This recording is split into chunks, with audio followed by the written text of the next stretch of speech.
భక్తి ఛానల్ వీక్షకులకు శుభోదయం.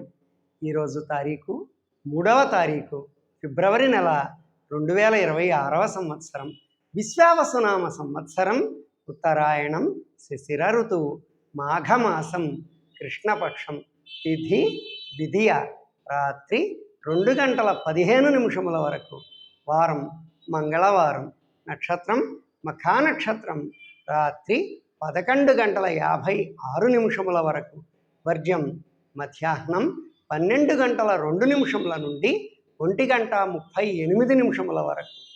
ఈరోజు మంగళవారం సందర్భంగా శ్రీ వల్లీ దేవసేనా సమేత షణ్ముఖ సుబ్రహ్మణ్యేశ్వర స్వామి వారికి రుద్రాభిషేకం జరుగుతుంది. తత్వస్వరూపుడైన శ్రీ గంగా పార్వతీ సమేత అనంత భోగేశ్వర స్వామి వారి కృపా కటాక్షములు మీ మీద ఎల్లవేళలా ఉండాలని కోరుకుంటూ స్వస్తి.